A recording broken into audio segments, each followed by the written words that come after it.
Good morning, students. I'm Dr. Ablash, Assistant Professor, Department of Orthopedics. Today we are going to discuss about fractures of distal and radius. The distal and radius was first explained by Couture in 1783 and later by Abraham Coley, Dupuytren, Barton and Smith. Distal radius fractures occurs through the distal metaphysis of the radius. It may frequently involve articular surface and ulnar stagger.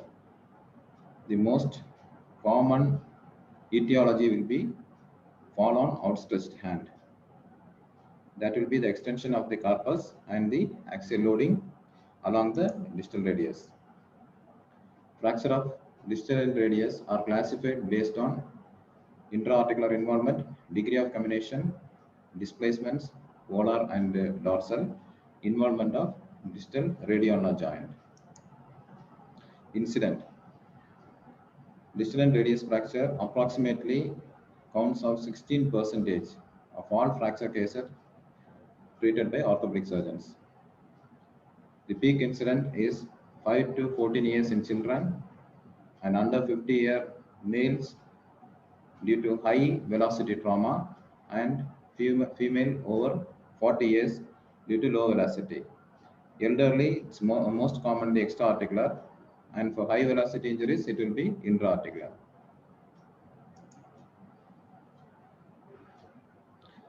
The anatomy of the distal and radius, it will usually appear, the epiphysis of the distal radius usually appears at the first year. It grows in the lateral than the medial direction to form the radial styler.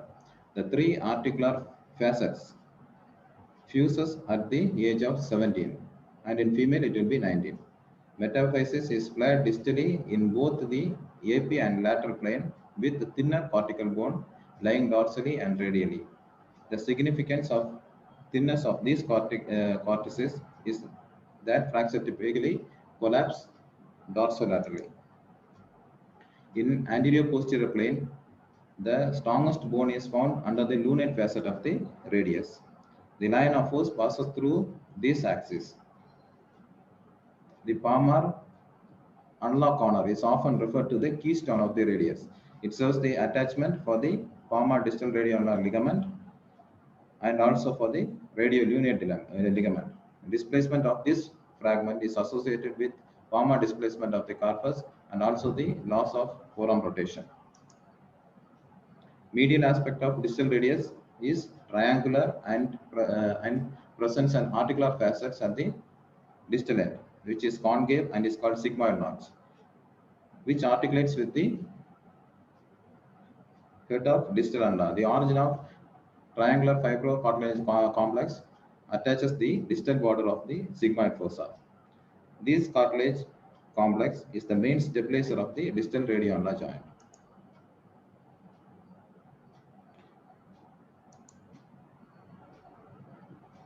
The dorsal aspect of the distal radius is narrower than the volar aspect. The most prominent V-shaped crust, which is called as the Lister's tubercle. The axial loading, the radius bears the 80% of the load and the ulna bear 20% of the load. The extrinsic muscle, which are present around the distal end of the radius, plays an important role in closed reduction. The palmar extrinsic ligaments are attached to the distal radius and it is these ligaments which are related on the reduction component of the fracture. The radial column consists of the scaphoid fossa, the radial styler. Because of the radial inclination of 22 degrees, the impaction of the scaphoid on the articular surface results in the shear moment and the radial styler causing failure laterally at the radial cortex. The radial column therefore is best stabilized by buttressing the lateral cortex. The intermediate column consists of the lunate fossa and the sigmoid notch of the radius. The intermediate column may be considered the cornerstone of the radius because it is critical in both articular congruity and the distal radioulnar function. Failure of the intermediate column occurs as the result of impaction of lunate on the articular surface.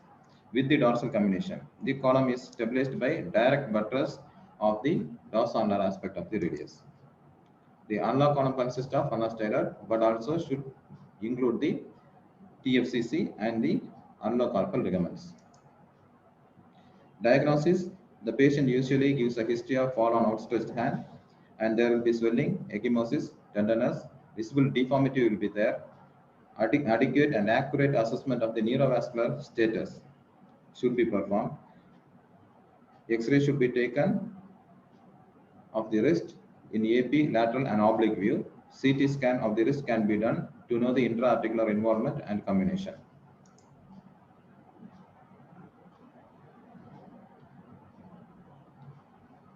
In an X-ray, we should note the palmar tilt. Normally, it will be 10 to 12 degrees, and the radial inclination 20 to 23 degrees. Ulnar variance is 0 to minus 2 mm. Radial length, normally it will be 10 to 12 mm, and the carpal alignment.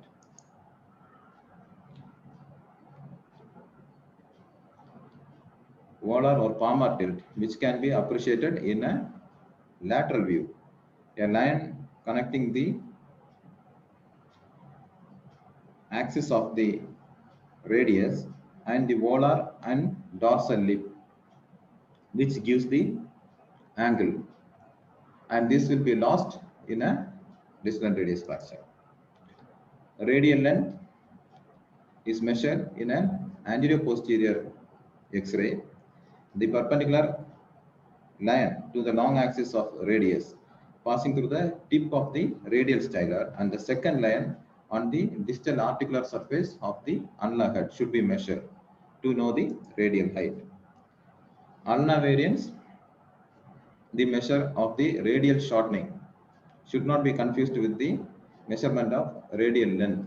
Ulnar variance is a vertical distance between the line parallel to the medial corner of the articular surface of radius and a line parallel to the most distal point of articular surface of the ulnar head, both of which are perpendicular to the long axis of the radius. Radial inclination on the AP view, the radius inclined towards the ulnar. This is the measurement angle drawn between the tip of the radial styloid and to the medial corner of the articular surface of the radius. On lateral view, line drawn through the long axis should pass the capitate. That will be the normal alignment. If it is not passing through the capital, then the carpus is migrated proximally or laterally. Indicators of instability: the articular step more than 2 mm and greater than of 10 degrees of volar tilt, greater than of 10 degrees of radial inclination, loss of radial height, comminution of one cortex, comminution of both dorsal palmar cortices, irreducible fracture, loss of reduction after closed reduction. Classification: there are various named fractures. It will be Colles fracture, Smith fracture, Barton's fracture, Schaffer's fracture, dye punch fracture. Colles fracture is an extra-articular fracture occur in the cortico-cancellous junction of the distal radius with 2 mm of 2 cm away from the articular surface. The distal fragment is usually displaced dorsally. It may be extended to the distal radioulnar joint with 6 displacements: impaction, lateral displacement, lateral rotation, dorsal displacement, dorsal rotation, and supination. This often will be accompanied by ulnar styloid injury which signifies the TFCC and ulnar collateral ligament injury. Smith fracture is a reverse Colles fracture which occurs at the same level of Colles fracture. The distal fragment would be displaced volarly. The deformity is called as Gordon-Spey deformity. Barton's fracture, the intra-articular fracture dislocation or subluxation in which the rim of the distal radius dorsally or volarly is displaced with the carpus. There are 2 types, dorsal and volar Barton. Schaffer's fracture is an isolated radial styloid fracture. Die punch injury, it is an intra-articular fracture in which the scaphoid is impacted on the articular surface of the radius. Ideal classification should describe the type of injury, severity, evaluation, and to plan the treatment and the prognosis after treatment. Common classification are Garland-Weary classification, Frickman's, Yeo classification, Milon, Fernandez classification.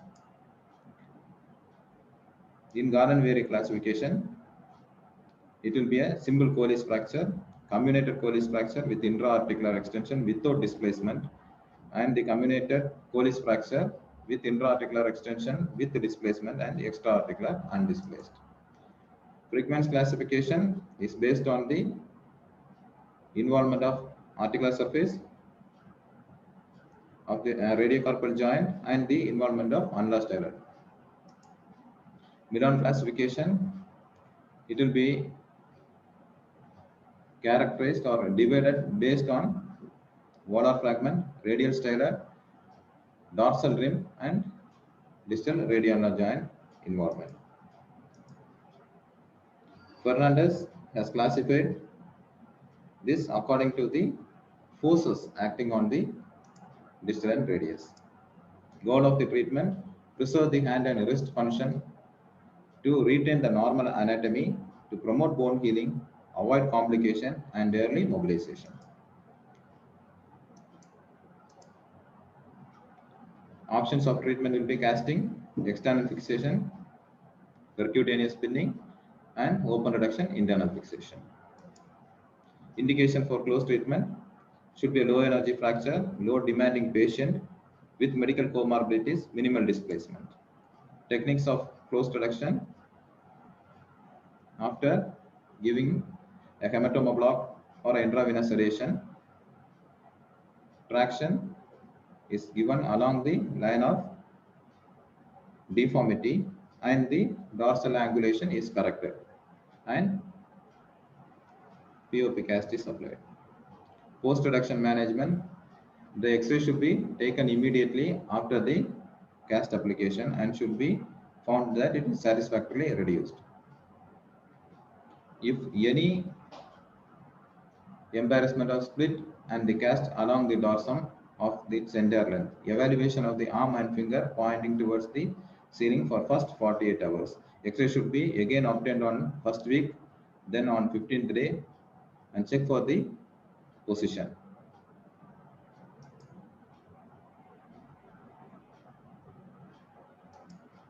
Complication will be the loss of reduction, skin complication, tendon adhesions and entrapment, carpal tunnel syndrome, nerve complication, vascular injury. Indication for surgical treatment, usually high energy treatment with instability, comminuted fracture, open injury, reduced radial inclination, articular step up more than 2 mm, reduced dorsal tilt, and distal radioulnar joint incongruity. Percutaneous pinning technique. The close reduction is achieved once the patient is anesthetized, then the reduction is fixed with KOS.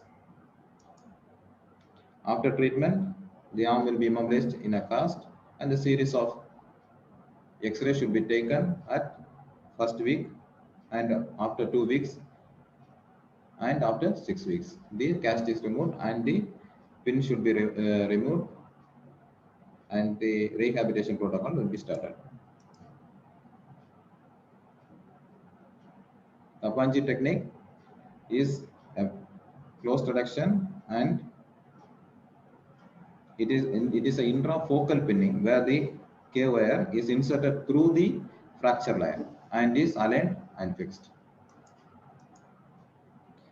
External fixator, there are 2 types. There is a spanning external fixator and non-spanning external fixator. External fixators reduce the fracture and keep it in place by the mechanism of ligamentotaxis.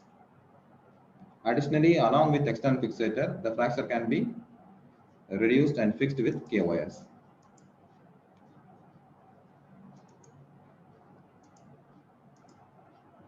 Complication will be the pin tract infection and regional dystrophies, loss of reduction and tendon rupture. Open reduction internal fixation. Open reduction of the articular fracture of the distal radius is indicated in active patient with good bone quality when anatomic restoration of the joint surface cannot be achieved by close reduction, manipulation and pinning technique. Dorsal plating. The internal fixation using the dorsal plates have several theoretical advantages. Technically, most surgeons, the approach is avoided this approach because of the complication such as the tendon rupture, but nowadays the availability of the thin plates has compromised all those things. The incision is made over the distal tubercle and the fracture fragment is identified and it is reduced and the plate is applied over the dorsal aspect. Complication will be, as I said before, there will be tendon irritation, synovitis, tendon rupture. Volar plating, regardless of the displacement of the fragment, both volar or radial, this can be fixed by a volar plating.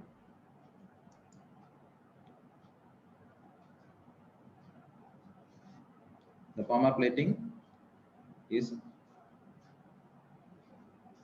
approached through a flexor, either on the side of flexor carpi radialis, and the neurovascular bundle is retracted and the fracture fragment is reached and it is reduced and fixed with the volar plate.